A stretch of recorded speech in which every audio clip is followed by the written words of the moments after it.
Hi everyone, this is Heather Lottinen from the Flourish.Academy. This is episode 381. I'm here with my best buddy, Mara. Hey, Mara. Hello. Hi. Okay, so we got a really interesting question in the Flourish.Academy community group just a few moments ago. And for some reason, I thought you would be perfect to answer this. Oh, me? Yeah. Oh, yeah. I think you would have a good approach Well, for I this. guess I should have checked the Flourish.Academy community. You better be on top of it. Okay. So I'm going to read this question for both you and our viewers, and then you can let us know how you would approach this. Okay. She says, how do you deal with sale and promotions and having clients who have already paid full price? So I have a few sessions booked at full price over the next few months, but say I wanted to do a little sale to bring in more clients and fill some spots. What do I do? How do you honor your sale with clients that have already booked and paid for a session? What would you do? What do you all do in this type of situation?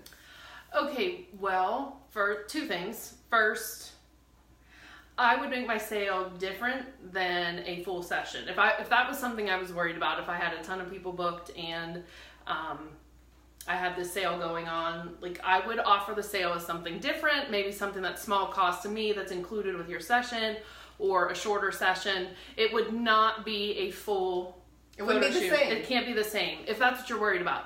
Now, I have had I've had instances where I have sales and already booked clients and they don't ask for the sale price, so I'm not worried about it.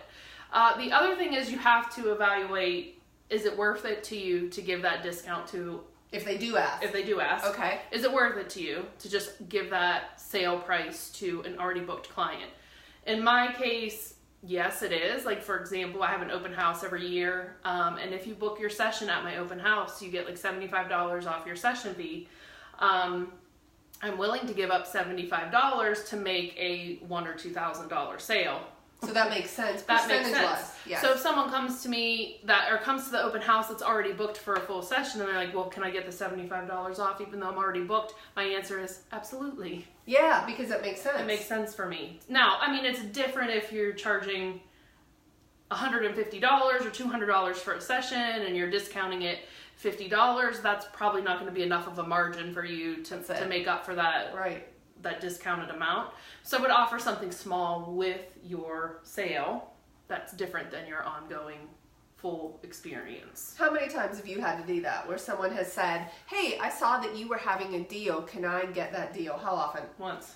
Once. And I actually don't think most people pay attention. They'll be like, oh, she's just running a sale. Correct. Like, that doesn't apply to me. And most people think when there's a sale, there's like, oh, it's something different, or maybe like a mini session. Yes. And they're like, I want the full Mara experience. That's what people say to me. So, yeah, it doesn't happen very often. I don't think people are paying attention that much to be like, oh, you're doing a sale, but I already booked at the full price. And I mean, if you're talking a sale that's like $50 off, are people really going to be concerned with $50? I wouldn't think so. I don't think so. And plus, you know, it's like, I don't know many stores that do price matching. Do you? No. I mean, I don't pay attention to it. Or like, if I go into Macy's and I buy something and then, you know, 3 weeks later it's a lower price, am I going to go take my receipt and say, hey, adjust this? No, it's not even worth your time, even if you did. So I think there are, based on what you just said, 3 ways to mitigate this just in your mind. Number 1 is it's probably not going to happen. People aren't paying attention. Mm-hmm. Number 2 is make it different. And then number 3, so it's not the same as a full session. And then number 3 is decide ahead of time if you're willing to honor it.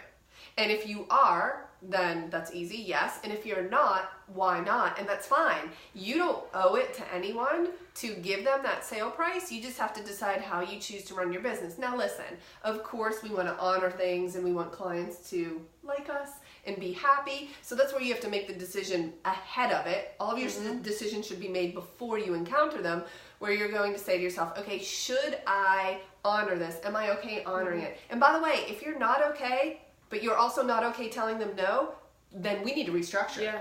Something needs to be different. And don't project your own like insecurities inside onto your clients. I think we do that a lot. We're thinking like, oh my gosh, if I saw that, I'd be upset. So I think that's what my clients are going to be upset. They're not paying attention. They're not paying attention. So don't project anything that you feel personally onto your business. We struggle with that a lot. Yeah, projection. Yeah. But I think the key here for me would be I would just make it different. I would make it different so that it's not even an issue. And if somebody asks you about it, then you have a conversation at that point. But I wouldn't overthink it. I wouldn't worry about it. Yeah, I wouldn't either. I hope that you found this useful. We'll see you in the next video.